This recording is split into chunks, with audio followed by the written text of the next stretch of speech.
All right, people. Let's talk though. So last time when we were going over this song, we did the calculation, right?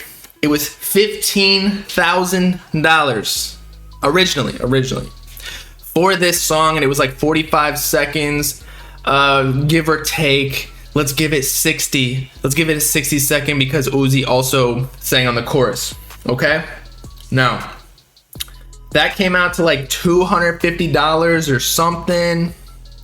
But now let's do the calculation of what $12,000, actually $12,100, because that was what it ended up being. All right, so 12,100. Y'all can't see it. Divided by, let's give it 60 seconds. That's $200 a fucking second, bro. Is Uzi that good?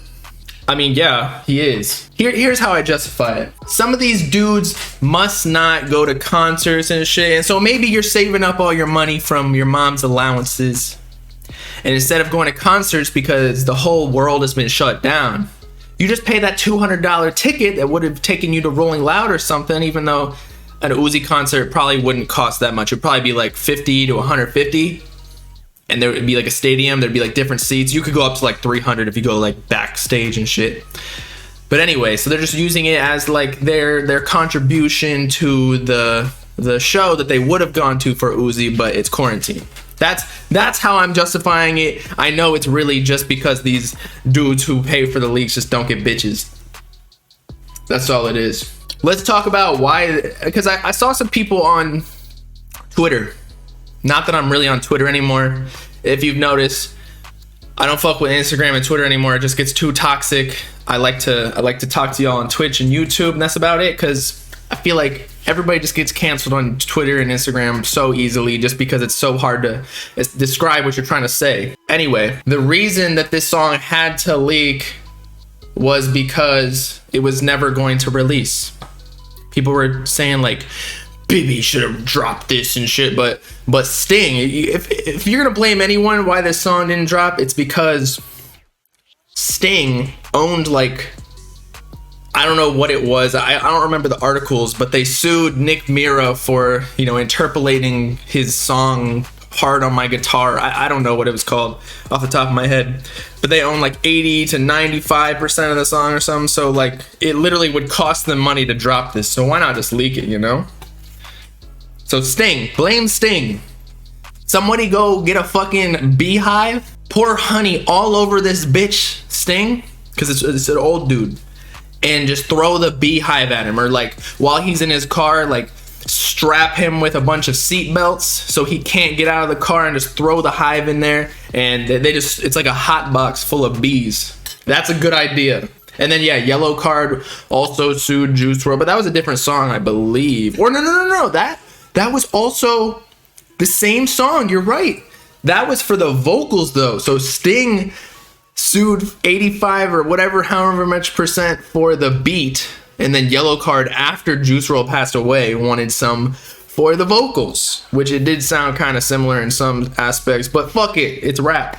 We all steal each other's bars and shit. Not we, but like rappers. That's how you make remixes and shit.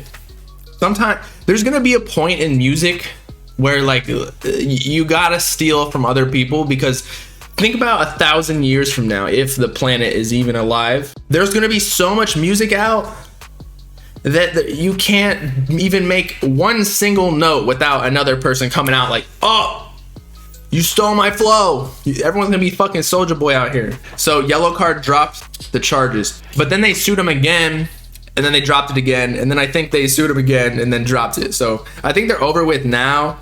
They just didn't like the backlash from the Juice fans for suing someone who had passed away, which I agree with. But they probably broke as fuck, and they need that money, So if you need the money, you need the money.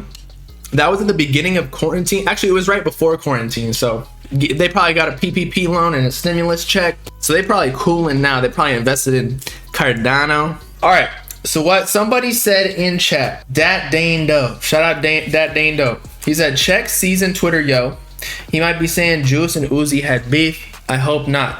Let's see what he talking about. Season, I believe, is a producer for Juice WRLD. I don't recall which songs specifically he produced, but we can look it up on Genius. You can go find that pretty easily. Uzi and Juice should have made more music together. Okay. Then he says, I know the real reason why, but I hate drama. Is he talking about Uzi though? Because he could be talking about all these bitches like, I hate people who lie. Being in love with somebody, so dangerous. A heartbroken person is some of the scariest shit to witness. Like, bro, shut the fuck up, you goddamn S word, bro. I'm not trying to talk shit, but what are you talking about? Please don't be like Juice and Uzi beef or something. They're comparing me to Uzi, Hairline Trigger Freestyle. Spill, give hints. Wasn't Uzi mad because he thought Juice was biting his flow? When?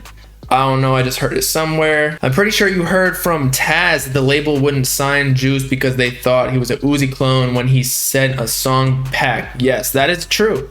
Not someone said that Uzi thought Juice was biting his flow at first before they made any music together, but yeah, that too. Axe said that, I remember that too. Were Uzi and Juice beefing? We don't gotta know the details, I just wanna know if they were there, if they were. They definitely weren't. The last tweet Juice liked was an Uzi tweet. Let's check that. Is that true? Juice WRLD likes. It was an Uzi tweet. Okay, confirmed. So it seems like he was talking about Uzi, and it's kind of what I was telling y'all before, that if Bibby dropped that song, he would literally be losing money because it's like he doesn't own a percentage of the song at all. And Uzi probably, here's another thing.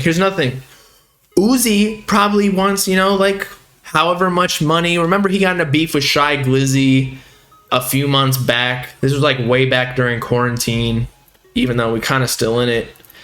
But he wanted like money up front for the feature because that's just how it is. Like, but, or at least like a percentage of the song.